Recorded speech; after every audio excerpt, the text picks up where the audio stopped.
సంపూర్ణ రామాయణం అయోధ్య కాండము సంస్కృత మూలము భగవాన్ వాల్మీకి మహర్షి దాదాపు 5000 ఏళ్ల క్రిందట సంపూర్ణ రామాయణం తేట తెలుగులో Shri Modali Venkata Subrahmanyam September 10 1935 August 15 2006 video చేసినవారు కంచి త్యాగరాజులు 2024వ సంవత్సరము శ్రీమద్ రామాయణము అయోధ్య కాండము 101వ సర్గ భరతుని రాజ్యమునకు సంబంధించిన విషయములు అన్నీ తెలుసుకున్న తరువాత రాముడు మరలా అసలు విషయానికి వచ్చాడు. భరత, ఇంతకు నీవు ఈ ముని వేషము ఎందుకు ధరించావు? ఈ అడవులకు ఎందుకు వచ్చావు? దశరథుల వారు నిన్ను అయోధ్యకు రాజ్యాభిషిక్తుని చేశారు కదా. హాయిగా రాజ్యపాలన చేయక ఈ వనవాసము ఎందుకయ్యా నీకు అని అడిగాడు. దానికి భరతుడు రామునికి ఇలా సమాధానము చెప్పాడు.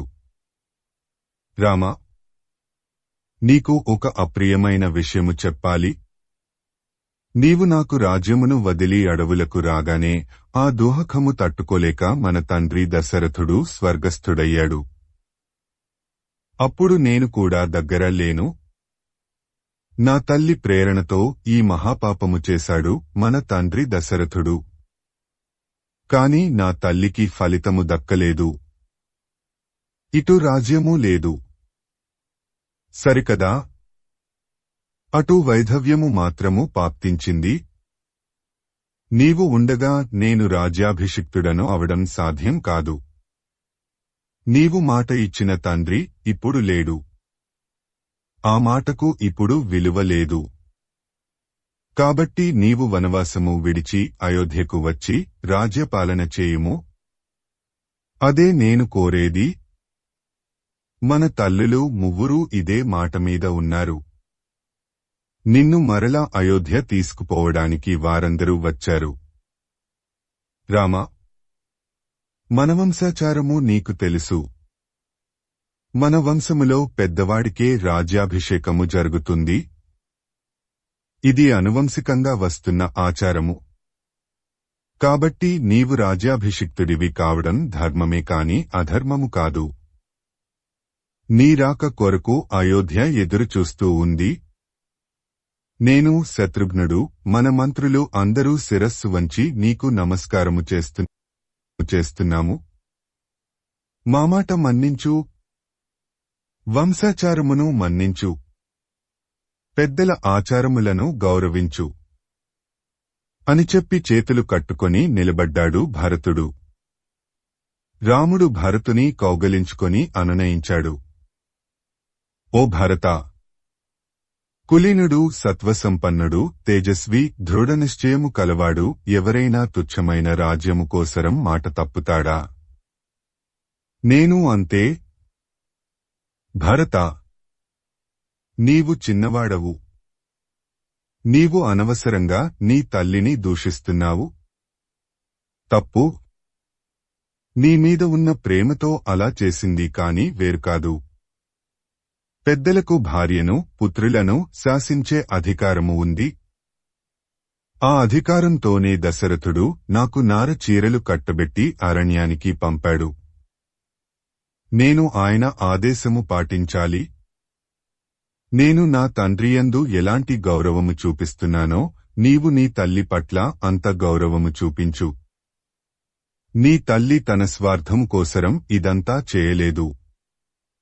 కేవలం నీకోసరమే చేసింది. నీ తల్లి కూడా నా తల్లితో సమానము. నా తల్లి కైక, నా తండ్రి దశరథుడు నన్ను అడవులకు వెళ్లమన్నారు. నేను అడవులకు వచ్చాను. ఇంతకన్నా వేరు విధంగా నేను ఎలా చేయగలను? తల్లి తండ్రుల మాట నాకు శిరోధార్యము కదా. నా తరువాత రాజ్యమునకు అర్హుడవు నీవు. అందుకని నీవు రాజ్యము చేయవలెను.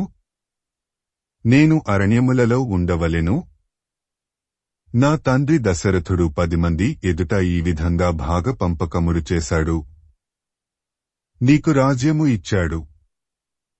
నాకు 14 ఏళ్లు వనవాసము ఇచ్చాడు. దీనిని మనము పాటించాలి. ఇప్పుడు మన తండ్రి స్వర్గస్థుడయ్యాడు. ఆయన లేడు కదా అని మనకు ఆయన మాటను వమ్ము చేయలేము కదా.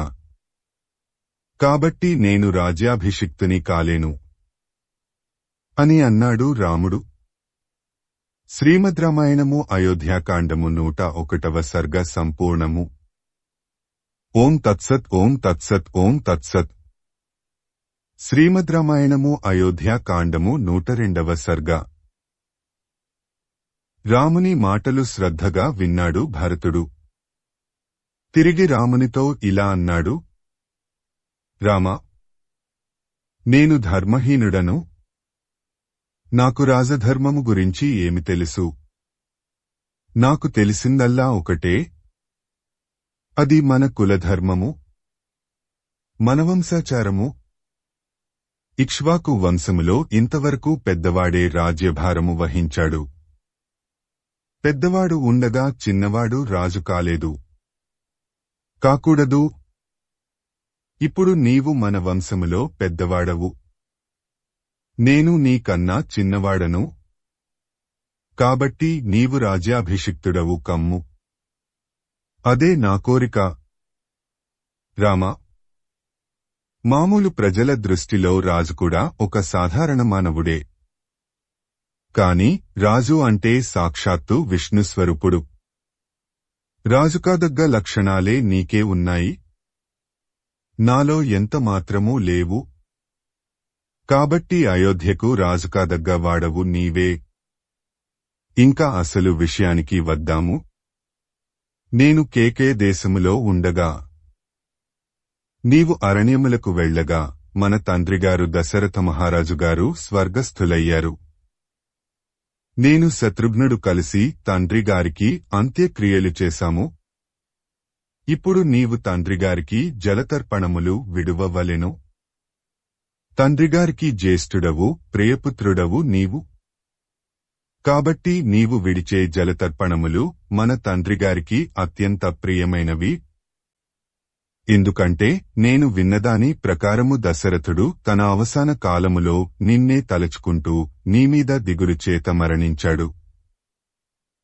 కాబట్టి నీవు జలతర్పణములు విడిస్తేగాని తండ్రిగారి ఆత్మ శాంతించదు అని అన్నాడు భరతుడు.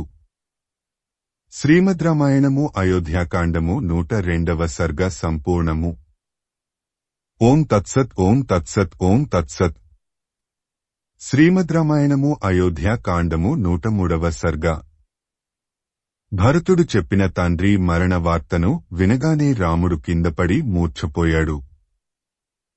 ఇక్కడ మీకు ఒక సందేహము రావచ్చు. 101వ సర్గలో భరతుడు రామునికి దశరథుని మరణ వార్త చెప్పాడు. గత స్వర్గం మహాబాహు పుత్రశోకాభపీడిత పుత్రశోకంతో స్వర్గస్థుడయ్యుడు అని చెప్పాడు. 101వ సర్గ ఆఖరులో రాముడు ఏవం కృత్వా మహారాజో విభాగం లోకసన్నిధౌ వ్యాధిస్య చ మహాతేజ దివం దశరథో గత. ఈ విధంగా రాజ్య విభాగము చేసి దశరథుడు దివంగతుడయ్యాడు అని రాముడు కూడా అన్నాడు. కాని 103వ సర్గ మొదటి భాగంలో తండ్రి మరణ వార్త విని రాముడు మూర్ఛపోయాడు అని ఉంది. ఈ మూర్ఛపోవడం మొదట భరతుడు తండ్రి మరణ వార్త చెప్పినప్పుడే జరిగి ఉండాల్సింది. ముందు ముందు ఇలాంటి పరస్పర వ్యతిరేక సన్నివేశాలు వస్తుంటాయి. గమనించండి. మొదలు నరికిన చెట్టులా కింద పడిపోయిన రాముని చూచి సీత ఏడుస్తూ అతని దగ్గరగా వచ్చింది. రాముని మీద నీళ్లు చల్లి అతనికి సేద తీర్చింది. రాముడు మూర్ఛ నుండి తేరుకున్నాడు. దీనంగా కన్నీళ్లు కారుస్తూ ఏడుస్తున్నాడు. రాముడు తన తండ్రి మరణ వార్త విని భరతునితో ఇలా అన్నాడు. భరతా, నా తండ్రే లేనప్పుడు నాకు అయోధ్యతో ఏమి పని? దశరథుడులేని అయోధ్యను నేను మాత్రము ఎలా పరిపాలింపగలను? నా మీద దోహకముతో మరణించిన నా తండ్రికి నేను అంతిమ సంస్కారములు చేయడానికి కూడా నోచుకోలేదు కదా. నేను ఆయనకు చెడ పుట్టాను. నేను పెద్ద కొడుకుగా ఉండి ఆయనకు ఏమి చేయగలిగాను? పెద్ద కొడుకుగా కనీసం నా విధులను కూడా నేను నిర్వర్తించలేకపోయాను. ఓ భరత, శత్రుఘ్న, మీరు ఇద్దరూ పుణ్యాత్ములు. తండ్రిగారికి అంతిమ సంస్కారములు చేయగలిగారు. భరత, ఇప్పుడే చెబుతున్నాను. ఇప్పుడే కాదు, ఈ 14 సంవత్సరముల వనవాసము తరువాత కూడా దశరథుడు లేని అయోధ్యలో నేను అడుగుపెట్టను. దశరథుడు లేని అయోధ్యను ఊహించలేను. ఎందుకంటే వనవాసానంతరము నేను రాజ్యాధికారము చేపడితే నాకు దిశానిర్దేశము ఎవరు చేస్తారు? నాకు మంచి చెడు ఎవరు చెబుతారు? నేను అయోధ్యలో ఉన్నప్పుడు నేను చేసిన మంచి పనులను మెచ్చుకుంటూ తండ్రిగారు నాకు ఎన్నో మంచి మాటలు చెప్పేవారు. ఇప్పుడు నాకు అలా ఎవరు చెబుతారు? అని శోకిస్తున్నాడు రాముడు. సీతను చూచి రాముడు ఇలా అన్నాడు. సీతా, నీకు పితృసమానులు నీ మామగారు మరణించారు. లక్ష్మణుడు పితృహీనుడయ్యాడు. ఇంక మనకు దిక్కు ఎవ్వరు? అని విలపిస్తున్నాడు రాముడు. రాముడు ఇలా ఏడుస్తుంటే మిగిలిన తమ్ముళ్ళు కూడా ఏడుస్తున్నారు. కొంచెం సేపటికి లక్ష్మణుడు తేరుకొని అన్నరాముని చూచి, అన్నయ్యా, మన ప్రస్తుత కర్తవ్యము తండ్రిగారికి జలతర్పణములు ఇవ్వాలి అని గుర్తుచేశాడు.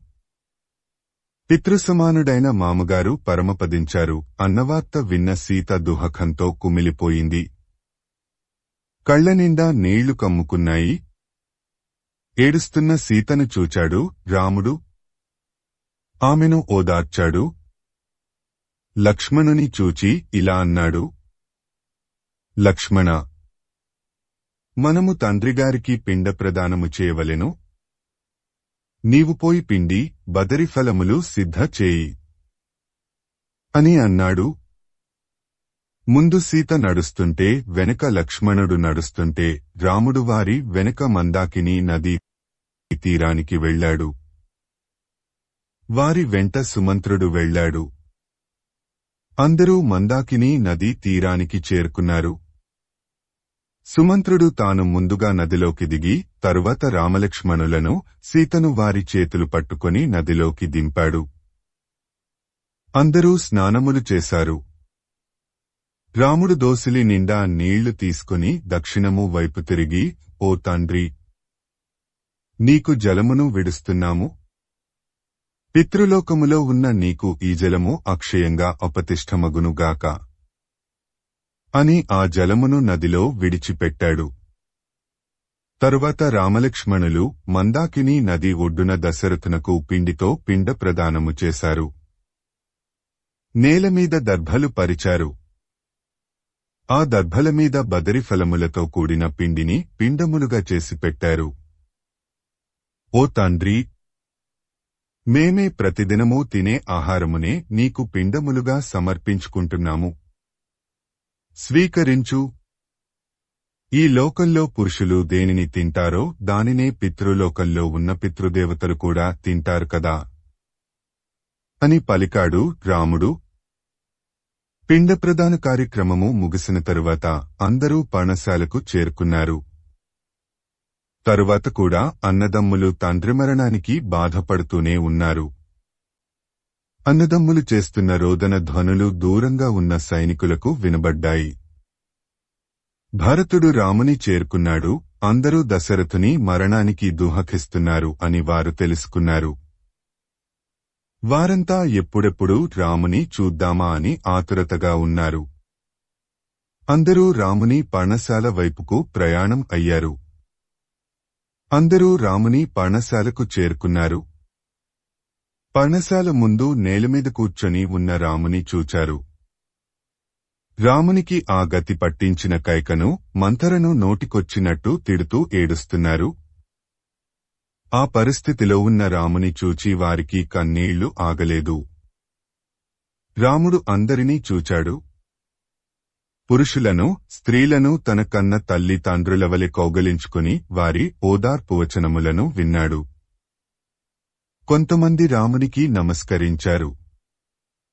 కొంతమంది రాముని పరామర్శించారు. రాముడు అందరినీ వారి వారి అర్హతలను బట్టి గౌరవించాడు. శ్రీమద్ రామాయణము అయోధ్యాకాండము 103వ సర్గ సంపూర్ణము. ఓం తత్సత్ ఓం తత్సత్ ఓం తత్సత్. దశరథుని భార్యలు అయిన కౌసల్య, సుమిత్ర, కైకేయి కులగురువు వశిష్ఠుని వెంట రాముని ఆశ్రమానికి వస్తున్నారు. వారు మందాకిని నది ఒడ్డున నడుస్తున్నారు. అక్కడి వారు రాముడు, సీత స్నానమునకు ఉపయోగించు నది తీరమును చూపించారు. కౌసల్యకు దోహకము ఆగలేదు. తన వెంట ఉన్న సుమితను చూచి ఇలా అంది. చూచావా సుమిత్ర, రాజభోగములు అనుభవించవలసిన నీ కుమారుడు లక్ష్మణుడు, నా కుమారుడు రాముడు, నా కోడలు సీత అయోధ్య నుండి వెడలగొట్టబడి దిక్కులేని వారి మాదిరి ఒంటరిగా ఈ నదీ తీరంలో స్నానం చేస్తున్నారు. సుమిత్ర, నీ కుమారుడు ఇక్కడి నుండి రాముని కొరకు, సీత కొరకు జలములు తీసుకుని పోవడం నీచకార్యము అని అనుకోకు. తన అన్నకు సేవ చేసే నిమిత్తం చేసే ఏ కార్యమైనా అది దోషము కాదు. అయినా ఇంక ఎన్నాళ్ళు?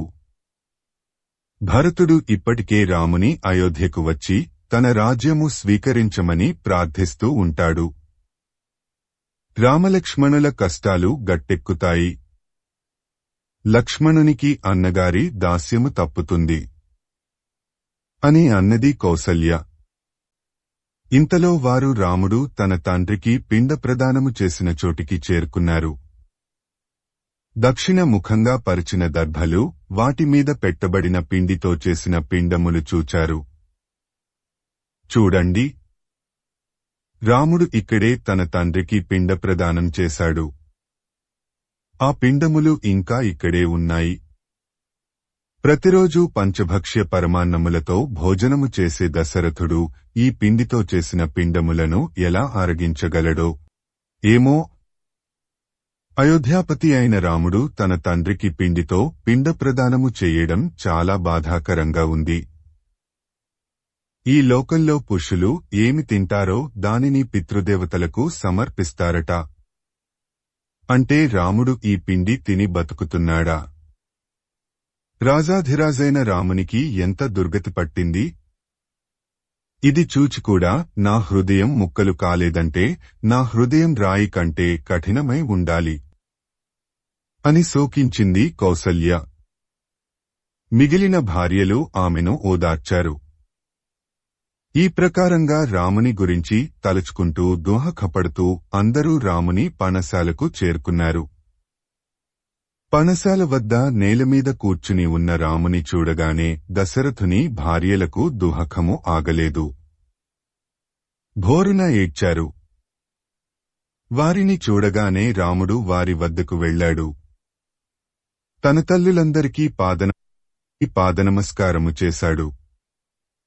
వారందరూ రాముని వీపు నిమిరి, తలను నిమిరి ఆశీర్వదించారు. రాముని వెంట లక్ష్మణుడు కూడా తల్లులందరి పాదములు తాకి నమస్కరించాడు. వారందరూ లక్ష్మణుని శిరస్సు నిమిరి ఆశీర్వదించారు. తరువాత సీత తన అత్తగార్లు అందరికీ పాద నమస్కారము చేసి వారి ఆశీర్వచనములు స్వీకరించింది. సీతను చూచిన కౌసల్యకు దోహకము ఆగలేదు. సీతను తన కూతురును కౌగలించుకున్నట్టు గట్టిగా కౌగలించుకుంది. జనక మహారాజు కూతురు, దశరథ మహారాజు కోడలు, రాముని భార్య నిర్మానుష్యంగా ఉన్న ఈ అరణ్యములలో ఎన్ని కష్టములు పడుతూ ఉందో కదా. అమ్మా సీత, వాడిపోయిన కమలము వలె ఉన్న నీ ముఖం చూస్తుంటే నాకు దుహకం ఆగడం లేదమ్మా అని సీతను పట్టుకొని ఏడిచింది. వీరు ఇలా దోహకపడుతూ ఉంటే రాముడు వశిష్ఠునికి పాదాభివందనం చేశాడు. ఆయన ఆశీర్వాదము తీసుకున్నాడు. తరువాత అందరూ విశ్రాంతిగా కూర్చున్నారు. వశిష్ఠుడు రాముని పక్కన కూర్చున్నాడు. లక్ష్మణుడు, భరతుడు, శత్రుఘ్నుడు మరొక పక్క కూర్చున్నారు. మంత్రులు, దండనాథులు, పురప్రముఖులు వారి వారి అర్హతకు తగ్గట్టు కూర్చున్నారు. అందరూ భరతుడు రామునితో ఏం మాట్లాడుతాడో అని ఆతురతగా ఎదురుచూస్తున్నారు. శ్రీమద్ రామాయణము అయోధ్యాకాండము 104వ సర్గ సంపూర్ణము. ఓం తత్సత్ ఓం తత్సత్ ఓం తత్సత్. శ్రీమద్ రామాయణము అయోధ్యాకాండము 105వ సర్గ. అంతా మౌనంగా కూర్చుని ఉన్నారు. ఆ నిశ్శబ్దాన్ని భగ్నం చేస్తూ భరతుడు లేచాడు. రాముని వంక చూచి ఇలా అన్నాడు. రామా, నా తల్లి కైక మాటను మన్నించి నాకు రాజ్యమును వదిలి నీవు అరణ్యములకు వచ్చావు. ఇప్పుడు అయోధ్య రాజ్యము నాది. నా రాజ్యమును నా ఇష్టము వచ్చిన వారికి ఇచ్చే అధికారము నాకు ఉంది. నాది అయినా ఈ రాజ్యమును తిరిగి నీకు ఇస్తున్నాను. దీనిని స్వీకరించి అయోధ్యను పాలించు. ఎందుకంటే దశరథుని తరువాత ఈ రాజ్యమును పాలించే శక్తి, అర్హత నీకు మాత్రమే ఉన్నాయి. నాకు ఆ అర్హత ఎంత మాత్రము లేదు. ఎందుకంటే గాడిద గుర్రము ఒకటి కావు కదా. ఎవని మీద అందరూ ఆధారపడి బతుకుతారో అతని జీవనము చాలా గొప్పది. కాని ఎవరైతే ఇతరుల మీద ఆధారపడి జీవిస్తాడో అతని జీవితము దుర్భరము. ఈ అయోధ్య ప్రజలు, మేము అంతా నీ మీద ఆధారపడి ఉన్నాము. నీ పాలన కొరకు ఎదురు చూస్తున్నాము. అలాంటిది నీవు ఈ అరణ్యములో ఒకరి మీద ఆధారపడి బతకడం దుర్భరం కాదా? ఒకడు ఒక వృక్షమును నాటి పెంచి పోషించాడు. అది పెద్ద మాను అయింది కాని ఫలములు ఇవ్వడం లేదు. ఆ చెట్టు ఎందుకు ఉపయోగపడదు కదా? అలాగే తండ్రి దశరథుడు నిన్ను ఈ అయోధ్యకు మహారాజుగా తీర్చిదిద్దాడు. సకల విద్యలు నేర్పించాడు. వేదాలు, ధర్మశాస్త్రములు చదివించాడు. కాని ఈనాడు నువ్వు రాజ్యమును పాలించను అంటున్నావు. నీవు నేర్చుకున్న విద్యలు అన్ని ఫలితం లేకుండా పోవలసిందేనా? దశరథుని శ్రమ అంతా వృధా కావలసిందేనా? నీవు అయోధ్యను పాలిస్తుంటే ఆనందించని వారు ఉండరు. రాజ్యములో ప్రజలు కాని అంతఃపురములోని జనులు కాని అంతా సుఖసంతోషాలలో ఒలలాడుతారు. అందరికీ ఆమోదయోగ్యుడవైన నీవు రాజ్యమును పాలించకుండా అడవులలో తిరగడం ధర్మమా? కాబట్టి నీవు వెంటనే అయోధ్యకు తిరిగి వచ్చి పట్టాభిషిక్తుడవు కావాలని సకల జనుల కోరిక అని ముగించాడు భరతుడు. రాముడు లేచి భరతుని వీపు తట్టి ఇలా పలికాడు. భరతా, ఈ చరాచర జగత్తులో తాను అనుకున్న పని అనుకున్నట్టు చేసే స్వాతంత్ర్యము ఎవరికీ లేదు. అంతా విధి చేతిలో కీలుబొమ్మలమే. విధి ఎలా ఆడిస్తే అలా ఆడవలసినదే. ప్రతివానికి ఉత్థానపతనాలు తప్పవు. ఎంత ధనము సంపాదించినా ఆ ధనము తుదకు అతనిని వదిలిపోతుంది. అలాగే ఎంత ఉన్నత స్థితికి చేరినా చివరకు పతనం తప్పదు.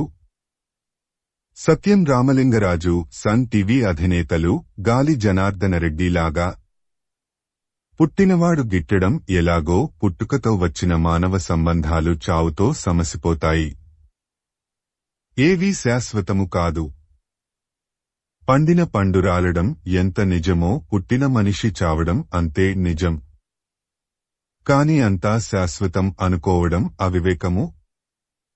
మనం గృహములు ఎంత దృఢంగా కట్టుకున్నా కాలక్రమేణా అవి కూలిపోవడం తథ్యం.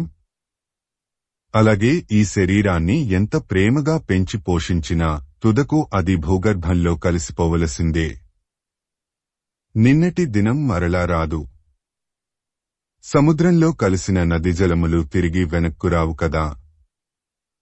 ఒక్కొక్క రోజు గడుస్తుంటే మానవుల జీవితంలో ఒక్కొక్క రోజు తరిగిపోతుంటుంది. చావుకు దగ్గర అవుతుంటాడు. మానవుడు భూమి మీద ఉన్న అంతరిక్షంలో ఉన్న మృత్యువు అతని వెన్నంటి ఉంటుంది. కాలం తీరగానే కబళిస్తుంది. కాబట్టి మానవుడు సదా మృత్యువును వెంటబెట్టుకొని తిరుగుతుంటాడు. కాబట్టి భరత, నీ గురించి ఆలోచించుకో. నా గురించి ఎందుకు ఆలోచిస్తావు? ఎందుకంటే మన మానవ సంబంధాలు క్షణికములు. ఒక నదిలో రెండు దుంగలు కొట్టుకుని వస్తుంటాయి. అవి కలిసి కొంత దూరం ప్రయాణం చేస్తాయి. మరలా అవి విడిపోయి దేని దారిన అవి వెళతాయి. అలాగే భార్యలు, పుత్రులు, బంధువులు, ధనము అన్నీ కొంతకాలము కలిసి ఉంటాయి. తరువాత విడిపోతుంటాయి. దానికోసరం ఇప్పుడు బాధపడటం ఎందుకు? లోకములో ఏ ప్రాణి కూడా తన ఇష్టం వచ్చినట్టు ప్రవర్తించలేదు. జనన మరణములు వారి చేతిలో లేవు. వాటి గురించి చింతించడం నిష్ప్రయోజనము. నేను ఇంతకు ముందు చెప్పినట్టు మన జీవితము మన చేతిలో లేదు. ఏది ప్రాప్తమో అది అనుభవించవలసిందే. ఇప్పుడు నీకు రాజ్యాధికారము సంక్రమించింది. దానిని అనుభవించడమే నీ బాధ్యత. మన పూర్వులు అదే చేశారు. నువ్వు కూడా అదే చెయ్యి. మన పితృపితామహులు పోయిన మార్గముననే మనము నడుద్దాము. నిన్నటి రోజు మరలా రాదు. ప్రవహించిన నీరు తిరిగి రాదు. వయస్సు కూడా అంతే. కాబట్టి నీ జీవితమును ధర్మమార్గములో నడిపించు. ప్రజలను పాలించి వారికి సుఖమైన పాలనను అందించు. దానికి మన తండ్రి దశరథుడే నిదర్శనము. ఆయన ఎన్నో యజ్ఞములు, యాగములు చేసి ప్రజలను చక్కగా పాలించి దానధర్మములు చేసి చివరకు స్వర్గము చేరుకున్నాడు.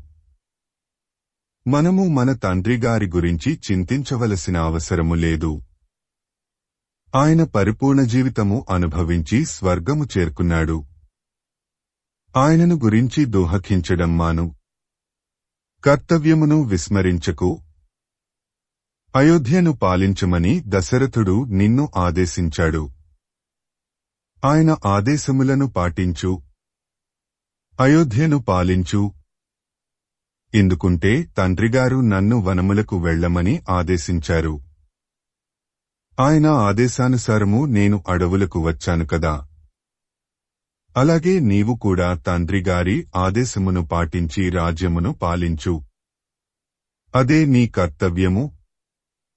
ఇప్పుడు నేను నీ మాట విని అయోధ్యకు వస్తే తండ్రిగారి ఆదేశమును ధిక్కరించిన వాడిని అవుతాను. అది అధర్మము. అలాగే నీవు రాజ్యపాలన చెయ్యపోతే నీవు కూడా తండ్రిగారి ఆజ్ఞను ధిక్కరించినట్టే. అది కూడా అధర్మమే. కాబట్టి నీవు అధర్మము చెయ్యకు. నన్ను అధర్మము వైపుకు లాగకు. తండ్రిగారి ఆదేశము ప్రకారము నీవు అయోధ్యను పాలించు. నేను అరణ్యమును పాలించెదను. అదే మన ధర్మము. అప్పుడే మనకు ఇహములో కాని పరములో కాని సుఖము లభిస్తుంది. కాబట్టి మనము ఇద్దరము మన తండ్రిగారి ఆజ్ఞను పాటించి ఆయన పేరు నిలబెడదాము. ఆయన ఆత్మకు శాంతి చేకూరుద్దాము అని పలికాడు రాముడు. శ్రీమద్ రామాయణము అయోధ్యాకాండము 105వ సర్గ సంపూర్ణము. ఓం తత్సత్. ఓం తత్సత్. ఓం తత్సత్. శ్రీమద్ రామాయణము అయోధ్యాకాండము 106వ సర్గ. రాముడు చేసిన వాదనను శ్రద్ధగా విన్నాడు భరతుడు. మరలా తనదైన శైలిలో తన వాదనను వినిపించసాగాడు. ఓ రామ, నీవు జితేంద్రియుడవు. నీకు సుఖము వస్తే సంతోషము, దుఃఖము వస్తే బాధ రెండూ లేవు. నీలాంటివారు ఈ లోకంలో అరుదుగా ఉంటారు. మేమంతా సామాన్యులము. సుఖదుఃఖములను అనుభవిస్తూ ఉంటాము. జీవించి ఉన్నా, మరణించినా, మంచి చేసినా, చెడు చేసినా ఆ వ్యక్తి పట్ల సమభావనతో ఉండే వ్యక్తికి దుఃఖము కాని సుఖము కాని కలగవు. రెండూ సమభావనలో ఉంటాయి. ఆ గుణాలు నీలో ఉన్నాయి.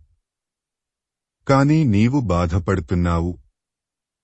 తండ్రికి ఇచ్చిన మాటను ఎక్కడ తప్పుతానో అని బాధపడుతున్నావు. నీలాంటివాడికి అలా బాధపడటం యుక్తం కాదు.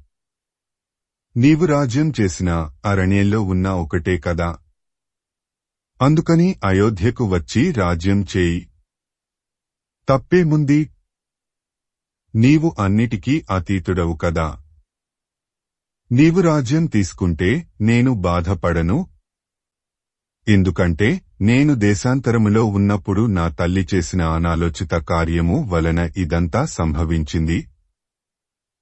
నా తల్లి చేసిన పని నాకు అసలు ఇష్టం లేదు. దానికి నా అంగీకారమూ లేదు. నా తల్లి చేసినది రాజద్రోహము. దానికి మరణదండనే సరి అయిన శిక్ష.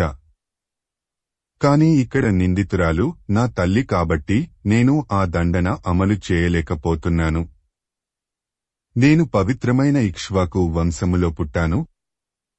ధర్మానికి ప్రతిరూపమైన దశరథ మహారాజుకు పుత్రుడుగా జన్మించాను. అటువంటి నేను అధర్మమునకు పాల్పడతాను అని నీవు ఎలా అనుకుంటావు? ఈ అధర్మములో నా తండ్రికి కూడా భాగం ఉంది. ఆయన నా తల్లి మాటను వినకపోతే ఇంత అనర్థము వాటిల్లదు. ఆయన నా తండ్రి, పైగా వృద్ధుడు, ఈ లోకం విడిచి వెళ్లాడు కాబట్టి సభలో ఆయనను నిందించడం భావ్యం కాదు.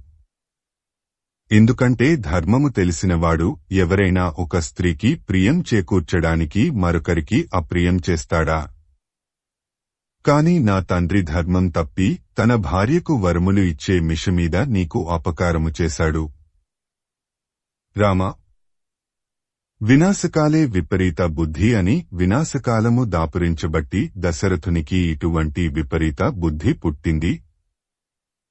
తండ్రి మంచి కార్యము చేస్తే దానిని పుత్రుడు శ్లాఘించాలి, అభినందించాలి. కాని తండ్రి అధర్మానికి పాల్పడితే దానిని పుత్రుడు ఖండించాలి. ఆ అధర్మము వలన కలిగిన తప్పును సరిదిద్దాలి. నా తండ్రి దశరథుడు చేసిన అధర్మము వలన అయోధ్య అరాచకమైంది. ఆ తప్పును నీవు సరిదిద్ది నీ రాజ్యము నీవు పరిపాలించు. అందరికీ ఆనందము చేకూర్చు. తండ్రి చేసిన అధర్మమును చక్కదిద్దిన సుపుత్రుడిగా ప్రఖ్యాతి చెందు. ఎందుకంటే నా తండ్రి చేసిన అధర్మమును, పాపపు పనిని లోకమంతా ఖండిస్తూ ఉంది. ఆ అధర్మమును సరిదిద్దడం నీ చేతిలో ఉంది.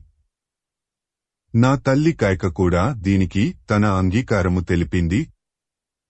ఆమెను కూడా ఈ అధర్మకార్యము నుండి రక్షించు. పైగా క్షత్రియునకు స్వధర్మపాలనను మించిన ధర్మము మరొకటి లేదు. క్షత్రియ ధర్మము రాజ్యమును పాలించుట. నీవు నీ ధర్మమును వదిలి జటలు కట్టుకొని అరణ్యములలో ఉండటం భావ్యమా? అయోధ్య ఎక్కడా? అరణ్యము ఎక్కడా? రాజ కిరీటము ఎక్కడా? జటాజూటములు ఎక్కడా?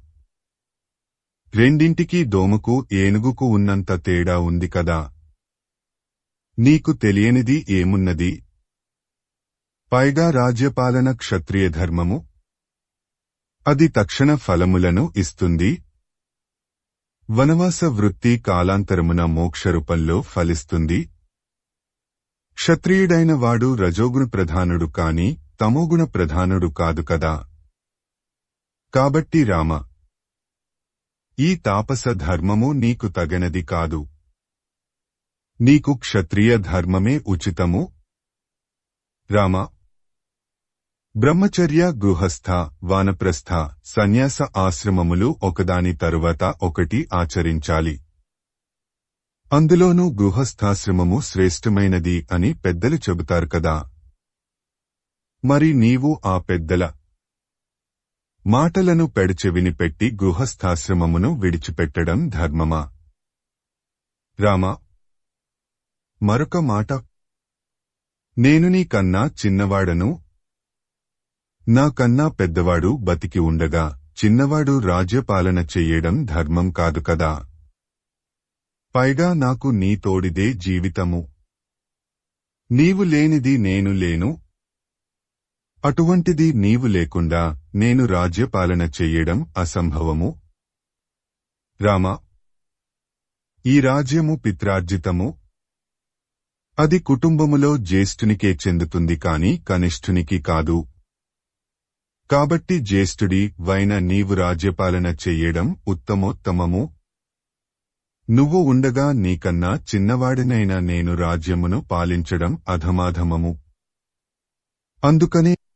అందుకనే మన కులగురువు వశిష్ఠుల వారిని, మంత్రులను, సేనాధిపతులను, పురముఖ్యులను, మన తల్లులను వెంటబెట్టుకుని వచ్చాను. ఆలస్యం అమృతం విషం. అందరి సమక్షంలో ఇక్కడే ఇప్పుడే వేదోక్తముగా నిన్ను అయోధ్యకు రాజ్యాభిషిక్తుని చేస్తాను. దయతో అంగీకరించు. ఇక్కడే రాజ్యాభిషిక్తుడవై సకల రాజలాంఛనములతో అయోధ్యలో ప్రవేశించు. సింహాసనము అధిష్ఠించు. రాజమకుటము ధరించు. రాజ్యపాలన గావించు. ఇది మా అందరికీ సమ్మతము. దీనివలన పితృరుణము తీర్చినట్టు అవుతుంది. తండ్రిగారు చేసిన తప్పును సరిదిద్దినట్టు అవుతుంది. ఈ పాపపు కార్యము వలన నా తల్లికి తండ్రికి అంటిన పాపమును తొలగించు. వారిని పాపవిముక్తులను చెయ్యి. నీకు శిరస్సు వంచి పాదములు అంటి అర్థిస్తున్నాను. నా మీద, అయోధ్య మీద దయ చూపించు. నేను ఇంత చెప్పినా కాదని నీవు అరణ్యములలో ఉండటానికి నిశ్చయించుకుంటే నేను కూడా నీతో అరణ్యవాసము చేస్తాను. నా తల్లి చేసిన పాపమునకు నేను ప్రాయశ్చిత్తము చేసుకుంటాను. అయోధ్యకు వెళ్ళనే వెళ్ళను. ఇదే నా కృతనిశ్చయము అని పలికి భరతుడు చేతులు జోడించి రాముని ముందు నిలబడ్డాడు. అక్కడ ఉన్నవారు కూడా శాయశక్తులా రాముని తిరిగి అయోధ్యకు రమ్మని ప్రార్థించారు. కాని రామునిలో చలనం లేదు. తన పట్టు వీడలేదు. అయోధ్యకు రావడానికి ఒప్పుకోలేదు. అక్కడ ఉన్నవారికి రాముని మనోనిశ్చయానికి అభినందించాలో లేక రాముడు అయోధ్యకు రాకపోవడానికి విచారించాలో తెలియక కొట్టుమిట్టాడుతున్నారు. శ్రీమద్ రామాయణము అయోధ్యాకాండము 106వ సర్గ సంపూర్ణము. ఓం తత్సత్. ఓం తత్సత్. ఓం తత్సత్. శ్రీమద్ రామాయణము అయోధ్యాకాండము 107వ సర్గ. తన మనోనిశ్చయాన్ని రాముడు భరతునికి ఈ విధంగా తెలిపాడు. భరతా, ఇప్పటిదాకా నీవు చెప్పినది అంతా మిగుల యుక్తియుక్తముగా ఉంది. అందులో ఏ దోషమూ లేదు. చాలా చక్కగా చెప్పావు. నిన్ను అభినందించకుండా ఉండలేకపోతున్నాను. కాని నీకు తెలియని విషయములు కొన్ని నీకు చెప్పక తప్పదు. మన తండ్రి దశరథుడు తాను నీ తల్లి కైకను వివాహమాడు సందర్భంలో తన రాజ్యమునకు ఉత్తర అధికారిగా నిన్ను చేస్తాను అని మీ మాతామహులకు కైక తండ్రికి వాగ్దానం చేశాడట. అది కాకుండా దేవాసుర సంగ్రామంలో నీ తల్లి మన తండ్రి ప్రాణములు 2 సార్లు కాపాడినందుకుగాను 2 వరములు ఇస్తాను అని వాగ్దానము చేశాడట. నీ తల్లి ఆ వరములను తనకు తరువాత ప్రసాదించమని అడిగనదట. ఆ వరములను నా పట్టాభిషేక సందర్భములో కోరినది. అందులో మొదటి వరము నాకు 14 ఏళ్ల వనవాసము. రెండవ వరము నీకు అయోధ్య రాజ్య పట్టాభిషేకము. ఆ వరములను మన తండ్రి నీ తల్లికి ఇచ్చాడు. నన్ను 14 ఏళ్లు అరణ్యములకు వెళ్లమని ఆజ్ఞాపించాడు. ఆయన ఆజ్ఞ మేరకు నేను అరణ్యములకు వచ్చాను. నన్ను విడిచి ఉండలేక నా భార్య సీత, నా తమ్ముడు లక్ష్మణుడు నా వెంట అడవులకు వచ్చారు. దీనితో మొదటి వరము నెరవేరినది. మన తండ్రి నీ తల్లికి ఇచ్చిన రెండవ వరమును అనుసరించి నీవు అయోధ్యకు పట్టాభిషిక్తుడివి కావాలి. అప్పుడే నీవు నీ తల్లి తండ్రుల మాటను పాటించినట్టవుతుంది. నీవు నీ తండ్రిని రుణ విముక్తుని చేసినట్టవుతుంది. దీనికి ఒక ఇతిహాసమును కూడా చెబుతాను విను. పూర్వము గైడు గయా క్షేత్రంలో పితృదేవతల గురించి ఒక యాగము చేశాడట. ఆ సందర్భంలో గైడు ఈ విధంగా చెప్పాడు అని పెద్దలు చెబుతారు. పుత్రుడు అనేవాడు పితరులను పున్నామ నరకము నుండి రక్షిస్తాడట. అందుకని అతడికి పుత్రుడు అనే పేరు వచ్చిందట. అందుకే తల్లిదండ్రులు తమకు చాలామంది పుత్ర సంతానము కావాలని కోరుకుంటారట. ఎందుకంటే అందులో కనీసం ఒకడైనా గైకు వెళ్లి అక్కడ పితృకార్యము చేస్తాడని వారి ఆశ. ఓ భరతా, నీవు కూడా నీ తండ్రి మాటను పాటించి ఆయనను పున్నామ నరకము నుండి రక్షించు. నీ తండ్రి నీ తల్లికి ఇచ్చిన మాట ప్రకారము వెంటనే అయోధ్యకు వెళ్లి పట్టాభిషిక్తుడవై శత్రుఘ్నుని సాయంతో అయోధ్యను పాలించు. నేను కూడా ఇక్కడ ఉండను. సీత లక్ష్మణులతో కలిసి దండకారణ్యమునకు వెడతాను. నీవు అయోధ్యను పాలిస్తుంటే నేను అడవిలో ఉన్న మృగములను పాలిస్తాను. నీవు సంతోషంగా అయోధ్యకు వెళ్ళు, నేను అంతే సంతోషంగా దండకారణ్యమునకు వెడతాను. నీకు నీ సింహాసనము మీద ఉన్న తెల్లటి గొడుగు శ్వేతఛత్రము ఎలా నీడనిస్తుందో నాకు కూడా ఈ అడవిలో ఉన్న ఫలవృక్షములు నీడనిస్తాయి. నీవు శ్వేతఛత్ర ఛాయలో, నేను వటవృక్ష ఛాయలో సుఖిద్దాము. నీకు తోడుగా శత్రుఘ్నుడు ఉంటాడు, నాకు తోడుగా లక్ష్మణుడు ఉంటాడు. దశరథునికి కుమారులుగా పుట్టినందుకు మనము నలుగురము ఆయన మాటను సత్యవ్రతమును నిలబెడదాము అని అన్నాడు రాముడు. శ్రీమద్ రామాయణము అయోధ్యాకాండము 107వ సర్గ సంపూర్ణము. ఓం తత్సత్ ఓం తత్సత్ ఓం తత్సత్. శ్రీమద్ రామాయణము అయోధ్యాకాండము 108వ సర్గ. త్రేతాయుగంలో జాబాలి అనే బ్రాహ్మణుడు ఉండేవాడు. ఆయన నాస్తికవాది. ఈ ప్రాకృతిక ప్రపంచము తప్ప వేరే ఏమీ లేదు. ఉన్నంతకాలం సుఖాలు అనుభవించడం మాత్రమే మనము చెయ్యాల్సిన పని అని నమ్మేవాడు. అలాంటి భావాలు ఉన్న జాబాలి ఆ సభలో ఉన్నాడు. రాముడు భరతుడు చేసిన సంవాదమును విన్న జాబాలి ఇలా మాట్లాడసాగాడు. రామా, నీవు ఎంతో బుద్ధిమంతుడికి జ్ఞానము కలవాడవు అనుకున్నాను. కాని ఇంత మూర్ఖంగా ఆలోచిస్తావు అని అనుకోలేదు. నీ ఆలోచన ఎందుకు పనికిరాదు. రామా, మానవుడు పుట్టేటప్పుడు ఒంటరివాడు, చచ్చేటప్పుడు ఒంటరి వాడే. ఈ బంధుత్వాలు, మమతలు, మమకారాలు అన్నీ నడుమ వచ్చినవే. చచ్చిన తరువాత ఎవరూ ఎవరికీ ఏమీ కారు. అందుకే ఈ బంధుత్వాలు అన్నీ వ్యర్థము. తల్లి తండ్రి మనకు దైవసమానులు, వాళ్ల మాటలను పాటించాలి అని అనుకోవడం అవివేకము. మీ తండ్రి మరణించాడు, ఇంకా ఆయన మాటకు విలువేముంది?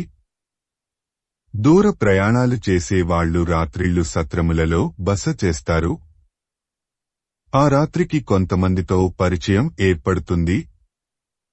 మరునాడు ఉదయం ఎవరి దోవనవారు వెళతారు. ఈ జీవితాలు అంతే. తల్లి తండ్రి ధనము భార్య సంతానము అన్ని సత్రములలో పరిచయాల్లాంటివే. కాలం తీరగానే ఎవరి దోవవారిది. ఆ కాస్త పరిచయంతో మాటకు కట్టుబడి ఉండాలి అని అనుకోవడం అవివేకము.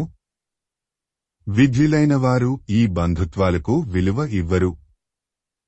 నీకు రాజ్యము సంక్రమించింది. భరతుడు కూడా అయోధ్యకు వచ్చి పట్టాభిషిక్తుడవై రాజ్యపాలన చెయ్యమంటున్నాడు. హాయిగా రాజభోగాలు అనుభవించక తండ్రి మాటకు కట్టుబడి వనవాసము చెయ్యడం ఏమిటి? ఈ చెడు ఆలోచన నీకు ఎలా కలిగింది? రామా, నా మాట విను. అయోధ్య నీకోసం ఎదురు చూస్తూ ఉంది.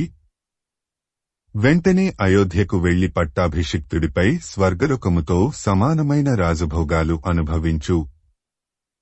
అసలు దశరథుడు ఎవరు? నీకు జన్మను ఇచ్చాడు, వెళ్ళిపోయాడు. అంతే. అతనికి నీకు ఏమి సంబంధం? ఆయన మాటకు నీవు ఎందుకు కట్టుబడి ఉండాలి? మరొక మాట, తండ్రి బీజము, తల్లి క్షేత్రము. తల్లి తండ్రి సంగమించినప్పుడు తండ్రి బీజము, శుక్లము, తల్లి శోణితములో కలిసి అండము అవుతుంది. అది శిశువుగా మారుతుంది. వీడు నీ తండ్రి అని తల్లి చెబితేనే అతను నీ తండ్రి అని తెలుస్తుంది. తల్లి సత్యం, తండ్రి నమ్మకం అనే సామెత ఉంది. నీ తండ్రి తన జీవితకాలము నీ తండ్రిగా నిన్ను పెంచి పెద్ద చేశాడు. కాలం తీరగానే తన దారిన తాను వెళ్ళిపోయాడు. చనిపోయిన తండ్రి గురించి నీవు బాధలు పడటం ఎందుకు? నీ మాదిరి ధర్మము ప్రకారమే అర్ధకామములు అనుభవించాలి అనేవాళ్లు అవివేకులు. వారు ఏ సుఖాలు అనుభవించకుండానే చచ్చిపోతారు. అలాంటి వారిని చూచి నాకు జాలి కలుగుతుంది. ఇంకొక మాట, మానవులు పితరులకు శ్రాద్ధకర్మము చేస్తూ ఉంటారు. ఎందుకు? చచ్చినవాడు తింటాడా? ఇక్కడ బ్రాహ్మణులు తింటే చచ్చినవాడు తిన్నట్టేనా? ఒకరు తిన్న ఆహారము మరొకరి ఆకలి ఎలా తీరుస్తుంది? అలాగైతే దూరదేశములలో ఉన్నవారికి మనము ఇక్కడ శ్రాద్ధము పెట్టి బ్రాహ్మణునికి అన్నం పెడితే ఇతర దేశములలో ఉన్నవారికి ఆకలి తీరుతుందా? ఈ భూమి మీద ఉన్నవారి ఆకలే తీరనప్పుడు చచ్చినవాడి ఆకలి ఏమి తీరుతుంది? రామ, యజ్ఞములు చేయమని, దానాలు ఇవ్వమని, తపస్సు చేయమని గ్రంథాలు రాసి దానాలు చెయ్యమని ప్రోత్సహిస్తారు. దానాలు స్వీకరించి లాభం పొందుతారు. దానాలు ఇచ్చినవాడు నాశనమైపోతాడు. ఇక్కడ దానాలు చేస్తే, శ్రాద్ధాలు పెడితే పరలోకంలో ఉన్నవాళ్లు సంతోషిస్తారు అన్నమాట శుద్ధ అబద్ధం. అసలు పరలోకమే లేనప్పుడు ఇంక సంతోషించడం ఎక్కడిది? నీవు ఏమి చేసినా నీ తండ్రి చూడడు కదా. కాబట్టి భరతుని మాట విని అయోధ్యకు పోయి హాయిగా రాజ్యపాలన చెయ్యి సుఖించు అని చెప్పాడు జాబాలి. శ్రీమద్ రామాయణము అయోధ్యాకాండము 108వ సర్గ సంపూర్ణము. ఓం తత్సత్ ఓం తత్సత్ ఓం తత్సత్. శ్రీమద్ రామాయణము అయోధ్యాకాండము 109వ సర్గ. జాబాలి చెప్పినది అంతా శ్రద్ధగా విన్నాడు రాముడు. జాబాలితో ఈ విధంగా పలికాడు. ఓ మహాత్మా, మీరు నా హితము కోరి చెప్పిన మాటలు నాకు బాగున్నా లోకసమ్మతము కావు. అవి లోకానికి హితమును చేకూర్చలేవు. మీ మాటలు ఆచరిస్తే ప్రజలలో కట్టుబాటు తప్పుతుంది. స్వేచ్ఛా విహారము పెచ్చరిల్లుతుంది. ఎవడి ఇష్టం వచ్చినట్టు వారు ప్రవర్తిస్తారు. అరాచకము నెలకొంటుంది. అటువంటి వారిని ఎవరూ గౌరవించరు. ఒక మనిషి యొక్క గుణగణములు అతని ప్రవర్తనను బట్టి తెలుస్తాయి. అది కాకుండా పైకి ఒకటిలోన ఒకటి పెట్టుకుని ప్రవర్తించేవారు అంటే పైకి గౌరవనీయుల మాదిరి కనపడుతూ లోపల ఎన్నో చెయ్యకూడని పనులు చేసేవారు, పైకి ఉత్తమ లక్షణములు కనబరుస్తూ లోపల పరమ నీచంగా ప్రవర్తించేవారు, పైకి నీతి మంతుడి మాదిరి కనపడుతూ లోపల నీతి బాహ్యమైన పనులు చేసేవారు. అటువంటి వారు ఎల్లప్పుడూ ధర్మము విడిచి అధర్మమునే ఆచరిస్తారు. కాని పైకి మాత్రం ధర్మాత్ములు మాదిరి కనపడతారు. మీరు చెప్పిన మాదిరి చేస్తే నేను కూడా అలాగే అవుతాను. పైకి నీతులు చెబుతూ లోపల సింహాసనము కోసరం వెండ్లాడేవాడి నవ్వుతాను. ఈనాడు నన్ను వెంటనే అయోధ్యకు రమ్మని ఆహ్వానించేవారు కూడా రేపు నన్ను దురాత్ముడని నిందిస్తారు. నన్ను ఎవరూ గౌరవించరు. గౌరవం లేని రాముడు జీవించి కూడా వృధా. నేను నా తండ్రి మాటను పక్కనబెట్టి రాజ్యము స్వీకరిస్తే లోకంలో అందరూ నా మాదిరే ఆడిన మాట తప్పడంలో పోటీ పడతారు తప్ప నన్ను ఎవరూ గౌరవించరు. నీ మాటలు నమ్మిన వారికి నీవు నమ్మిన ఈ లోకంలో సుఖం దక్కదు. పైగా వారికి నేను నమ్మిన పరలోకంలో నరకం ప్రాప్తిస్తుంది. రాజు అనేవాడు ప్రజలకు ఆదర్శప్రాయుడుగా ఉండాలి. రాజు ఆచరించే ఆదర్శాలను ప్రజలు కూడా ఆచరిస్తారు. అలా కాకుండా నేనే మాట తప్పి రాజ్యం స్వీకరిస్తే ప్రజలు కూడా నా మార్గాన్నే అనుసరిస్తారు. స్వేచ్ఛాజీవులు అవుతారు. అది దీర్ఘకాలంలో చెడు ఫలితాలను ఇస్తుంది. రాజధర్మము సనాతనమైనది. సత్యము, ధర్మము ఈ రెంటి మీదనే రాజ్యము నడవాలి. అప్పుడు ప్రజలకు రాజుమీద నమ్మకం కలుగుతుంది. కాబట్టి సత్యమును మించిన ధర్మము మరొకటి లేదు. మేమే చేసే యజ్ఞాలు, యాగాలు, క్రతువులు అన్నీ ఆ సత్యము మీదనే ఆధారపడ్డాయి. కాబట్టి మానవునకు సత్యవతమును అవలంబించడం ఆవశ్యకము. నేను కూడా ఆ సత్యవాక్ పరిపాలననే నమ్ముకున్నాను. ఆడిన మాట తప్పను. నా తండ్రికి ఇచ్చిన మాటను జవదాటను. ఈ లోకంలో జనులు పలురకాలు. ఒకడు రాజ్యపాలన చేస్తాడు. మరొకడు పాపపు పనులు చేస్తాడు. మరొకడు వంశ గౌరవాన్ని కాపాడుతాడు. మరొకడు నరకద్వారాలు వెతుక్కుంటూ నరకానికి వెళతాడు. ఎవరు చేసిన కర్మలకు తగ్గ ఫలములను వారు అనుభవిస్తారు. నేను సత్యమును పాటించడమే ధర్మంగా పెట్టుకున్నాను. అదే ఆచరిస్తాను. తగిన ఫలితాన్ని పొందుతాను. నేను నా తండ్రి గారికి ఇచ్చిన మాటను మోహము చేతగాని, ఆశాపాసముల చేతగాని, చిత్తభ్రమలో గాని, అజ్ఞానము వలన గాని, ఇంకా ఎటువంటి పరిస్థితులలో గాని తప్పను. ఇదే నా నిశ్చయం. నేనే గనక ఆడిన మాట తప్పితే దేవతలు గాని, నా పితృదేవతలు గాని నేను చేసిన పనిని సమర్థించరు.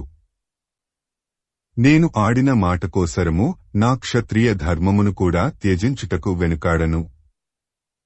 ఎందుకంటే క్షత్రియ ధర్మంలో ఎక్కువగా క్రూరత్వానికి, దురాశకు తావు ఉంటుంది కాని సత్యధర్మానికి తావులేదు. మానవుడు తాను చెప్పదలుచుకొన్నది ముందుగా మనసులో తలచుకుంటాడు. దానిని వాక్కురూపంలో బయటకు చెబుతాడు. కాబట్టి నీవు చెప్పినవి అన్నీ నీ చెడ్డ ప్రవర్తనను సూచిస్తున్నాయి. నేను నా తండ్రి ఎదుట వనవాసమునకు పోతాను అని అంగీకరించాను. అప్పుడు నా తండ్రి దశరథుడు, నా తల్లి కైక ఎంతో సంతోషించారు. ఇప్పుడు భరతుని మాట, నీ మాట విని ఎలా అయోధ్యకు పోగలను? కాబట్టి వనవాసమే నాకు శ్రేయోదాయకము. ఇక్కడ స్వచ్ఛమైన గాలి పీలుస్తూ, కందమూలములు తింటూ, నిర్మలమైన జలములు త్రాగుతూ హాయిగా కాలం గడుపుతాను. ఇది కర్మభూమి. మనం చేసే పనులను బట్టి మనకు ఫలితాలు వస్తాయి. నీ మాట విని నేను అధర్మంగా ప్రవర్తిస్తే నాకు చెడు ఫలితాలే వస్తాయి. దేవేంద్రుడు 100 అశ్వమేధ యాగములు చేసి ఇంద్రపదవి అధిష్ఠించాడు. ఎంతో మంది మహారుషులు ఘోరమైన తపస్సులు చేసి ఉత్తమలోకములు పొందారు. వారే కాకుండా సత్యము, ధర్మము, పరాక్రమము, భూతదయ, సరళమైన మాట, దేవతలను, బ్రాహ్మణులను పూజించడం, వీటిని మార్గములుగా చేసుకుని మానవులు ఉత్తమ లోకములు పొందారు. ఆ మానవులలో కూడా బ్రాహ్మణులు పైన చెప్పబడిన మార్గంలో పయనించి ఉత్తమలోకములు పొందారు. నీవు బ్రాహ్మణుడవు, కాని అపమార్గంలో పయనిస్తున్నావు. నీ వంటి అధర్మపరుడిని, అవినీతిపరుడిని దగ్గర చేర్చి నా తండ్రి తప్పు చేశాడు. నీవు ఎవరిని ఆదర్శంగా తీసుకుని ఈ మాటలు అన్నావో ఆ బుద్ధుడు, తథాగతుడు, పరమనాస్తికుడు, ఒట్టి దొంగ. అందుకే ప్రజలు అతనిని నమ్మలేదు. జ్ఞానులు ఎప్పుడూ నాస్తికులతో సంబంధం పెట్టుకోరు. ఓ జాబాలి, నీకు పూర్వులు చాలామంది ఉన్నారు. వారు ఎన్నో యజ్ఞయాగములు, శుభమైన కర్మలు చేశారు. వారు ఈ లోకములోనూ పరలోకములోనూ సుఖాలు అనుభవించారు. బ్రాహ్మణులు మానవుల చేత యజ్ఞములు యాగములు మొదలగు మంగళకరమైన కార్యములు చేయిస్తారు కాని నీ మాదిరి నాస్తికవాదమును వ్యాప్తి చేయరు. ఎల్లప్పుడూ ధర్మమును ఆచరించువారు, మంచివారి స్నేహము చేయవారు, తేజస్సు కలవారు, దానవ్రతులు, అహింసాపరులు, పాపము చేయనివారు, ఉత్తములు అయిన వారు లోకములో పూజింపబడతారు. నీలాంటి వారిని ప్రజలు గౌరవించరు అని కోపంతో అన్నాడు రాముడు. రాముని మాటలు విన్న జాబాలి రాముని అనునయిస్తూ ఈ విధంగా అన్నాడు. రామా, నీవు పొరపడుతున్నావు. నేను నాస్తికుడను కాను. నాస్తికత్వమును వ్యాప్తి చేయడం లేదు. కేవలము నిజాలు చెప్పడమే నా సంకల్పము. అది నాస్తికత్వము మాదిరి అనిపిస్తుంది. నేను కూడా ఆస్తికుని వలె మాట్లాడగలను. కేవలము నిన్ను మరలా అయోధ్యకు పట్టాభిషిక్తుని చేసి అయోధ్యా ప్రజలు భరతుని కోరిక నెరవేరవలెననే కోరికతో అలా మాట్లాడాను కాని వేరు కాదు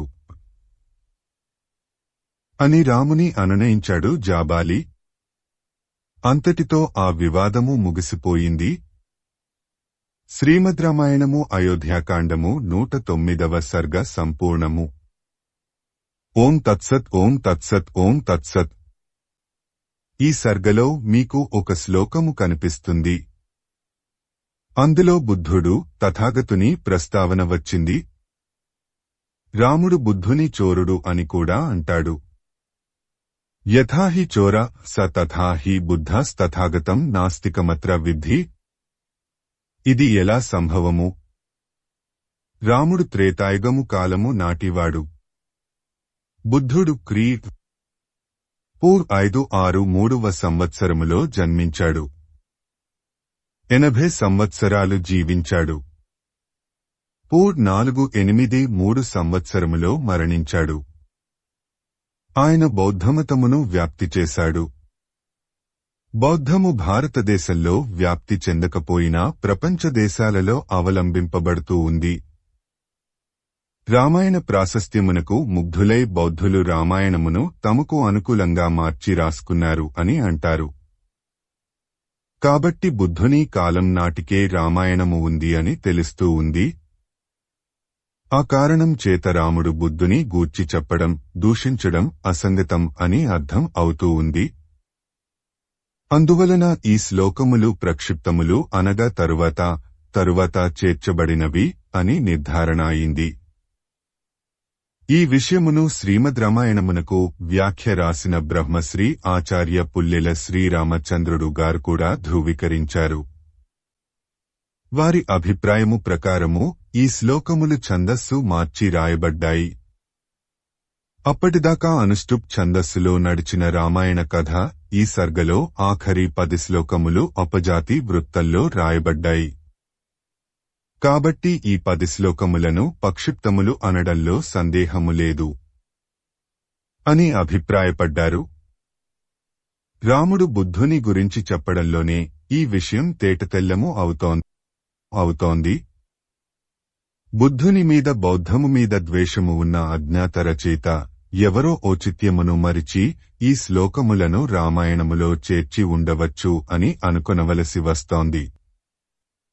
శ్రీమద్ రామాయణము అయోధ్యా కాండము 110వ సర్గ. సభలో జరుగుతున్న వాదోపవాదాలను జాగ్రత్తగా గమనిస్తున్నాడు కులగురువు వశిష్ఠుడు. ఎవరు చెప్పినా రాముడు ఒప్పుకోవడం లేదు. జాబాలి మాటలతో రాముడు కోపగించుకున్నాడు అని అర్థం అయింది వశిష్ఠునకు. జాబాలి సామాన్యుడు కాదు. అందుకని జాబాలి మాటలను సర్దిచెప్పడానికి ప్రయత్నం చేశాడు వశిష్ఠుడు. ఓ రామ, ఈ లోకంలో జనులు పుడుతూ చస్తూ ఉంటారని, పుణ్యలోకాలకు పాపలోకాలకు పోయి మరలా జన్మ ఎత్తుతుంటారని జాబాలికి కూడా తెలుసు. కాని నిన్ను ఎలాగైనా అయోధ్యకు రప్పించాలనే తాపత్రయంతో అలా మాట్లాడాడు కాని వేరు కాదు. ఇంతకు ఈ సృష్టి ఎలా మొదలైందో నాకు తెలిసినంతవరకు చెబుతాను విను. ఈ సృష్టి ప్రారంభం కాకముందు ఈ లోకమంతా నీటితో నిండి ఉంది. ఆ జలంలో నుండి భూమి ఆవిర్భవించింది. తరువాత దేవతలు, బ్రహ్మదేవుడు పుట్టారు. తరువాత బ్రహ్మ వరాహ రూపంలో భూమిని పైకి తీసుకుని వచ్చాడు.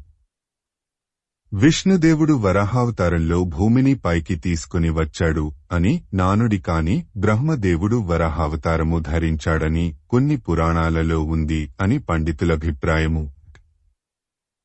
శాశ్వతుడు, నిత్యుడు, నాశరహితుడు అయిన బ్రహ్మ నుండి మరీచి, కశ్యపుడు పుట్టారు. కశ్యపునికి సూర్యుడు కుమారుడు. సూర్యుని కుమారుడు మనువు.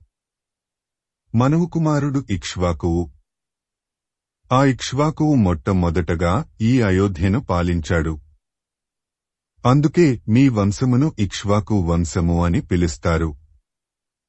ఇక్ష్వాకు కుమారుడు కుక్ష్మి, కుక్షికి వికుక్షి అనే కుమారుడు పుట్టాడు. వికుక్షికి బాణుడు జన్మించాడు. బాణుడి కుమారుడు అనరణ్యుడు. అనరణ్యుడు ఈ దేశమును సుభిక్షంగా పరిపాలించాడు. అనరణ్యుని కుమారుడు పృథువు. పృథువు కుమారుడు త్రిశంకుడు. ఆ త్రిశంకువే విశ్వామిత్రుని సాయంతో సశరీరంగా స్వర్గమునకు వెళ్లాడు. ఆ త్రిశంకుని కుమారుడు దుగ్ధుమారుడు. దునుమారుని కుమారుడు యవనాశ్వుడు. ఆ యవనాశ్వుని కుమారుడు మాంధాత. మాంధాత కుమారుడు సుసంధి. సుసంధి కుమారుడు ధ్రువసంధి. ధ్రువసంధి కుమారుడు భరతుడు. ఆ భరతుని పేరు మీదనే భారతదేశము, భరతఖండము అని పిలువబడుతూ ఉంది. భరతుని కుమారుడు అసితుడు. ఈ అసితునికి ఒక కథ ఉంది. అసితునికి హైహయులు, తాళజంఘులు, శశిబిందువులు అనే రాజవంశీయులు శత్రువులు. వారు అసితుని రాజ్యము నుండి తరిమివేశారు. అసితుడు భార్యలతో సహా అడవులకు పారిపోయాడు. అప్పుడు అసితుని భార్యలు గర్భవతులు. అసితుని భార్యలకు ఒకరంటే ఒకరికి పడదు. అందులో ఒకామె రెండవ ఆమెకు గర్భం స్రావం అయ్యేట్టు విషం పెట్టింది. భృగు వంశమునకు చెందిన చ్యవనుడు హేమవత్పర్వతము మీద ఉంటున్నాడు. అసితుని భార్య కాళింది. కాళిందికే ఆమె సవతి విషం పెట్టింది. కాళింది చ్యవనుడి దగ్గరకు పోయి ఆయనకు నమస్కరించింది. నీకు లోకముచే పూజింపబడేవాడు, ధార్మికుడు, మంచి శీలము కలవాడు, మీ వంశము నిలబెట్టేవాడు అయిన పుత్రుడు జన్మిస్తాడు అని ఆశీర్వదించాడు. చ్యవనుని ఆశీర్వాదము ఫలించి కాళిందికి సర్వలక్షణ సమన్వితుడైన కుమారుడు జన్మించాడు. విషమును విరిచి పుట్టాడు కాబట్టి అతనికి సగరుడు అనే పేరు సార్థకమైంది. సగర చక్రవర్తి ఒక యజ్ఞము చేశాడు. యజ్ఞాశ్వమును వదిలిపెట్టాడు. ఆ యజ్ఞాశ్వము మాయం అయింది. దానిని వెదికించే ప్రయత్నంలో సముద్రమును తవ్వించాడు. సముద్రమును తవ్వడానికి సగరుడు కారకుడు అయ్యాడు కాబట్టి ఆయన పేరు మీద సముద్రమునకు సాగరము అనే పేరు సార్థకమైంది. సగరునకు అసమంజుడు అనే కుమారుడు పుట్టాడు. వాడు చిన్నప్పటి నుండి పాపకృత్యాలకు అలవాటు పడ్డాడు. కాబట్టి సగరుడు అసమంజుని వదిలివేశాడు. ఈ అసమంజుడి గురించే కైక వాదించింది. దానిని మంత్రులు తిప్పికొట్టారు. అసమంజుని కుమారుడు అంశుమంతుడు. అంశుమంతుని కుమారుడు దిలీపుడు. దిలీపుని కుమారుడు భగీరథుడు. ఈ భగీరథుడే గంగను భూమి మీదికి తీసుకుని వచ్చాడు. అందుకే గంగానదికి భాగీరథి అనే పేరు వచ్చింది. భగీరథుని కుమారుడు కకుర్ణుడు. ఆ కకుత్ప్రుని పేరు మీద మీ వంశమునకు కాకుత్స వంశము అనే పేరు వచ్చింది. కకుత్ప్రునకు రఘువు కుమారుడు. అతని పేరు మీదుగానే మీ వంశమునకు రఘువంశము అనే పేరు, మీ అందరికీ రాఘవులు అనే పేరు వచ్చింది. రఘువు కుమారుడు కల్మాషపాదుడు. కల్మాషపాదుని కుమారుడు శంఖణుడు. శంఖణుని కుమారుడు సుదర్శనుడు. సుదర్శనుని కుమారుడు అగ్నివర్ణుడు. అతని కుమారుడు శీఘ్రగుడు. అతని కుమారుడు మరువు. మరువు కుమారుడు ప్రశుశ్రువుడు. అతని కుమారుడు అంబరీషుడు. అంబరీషుని కుమారుడు నహుషుడు. నహుషుని కుమారుడు నాభాగుడు. నాభాగుని కుమారుడు అజుడు. అజుని కుమారుడు మీ తండ్రి దశరథ మహారాజు. నీవు ఆ దశరథుని పెద్ద కుమారుడవు.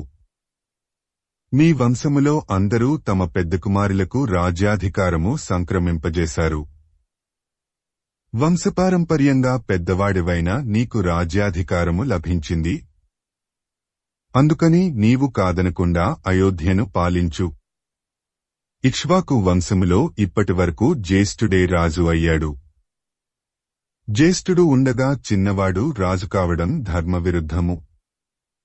కాబట్టి ఓ రామ, ఇప్పుడు నీవు నీ వంశ గౌరవమును వారు కాపాడుకుంటూ వస్తున్న రాజధర్మమును నాశనం చెయ్యవద్దు.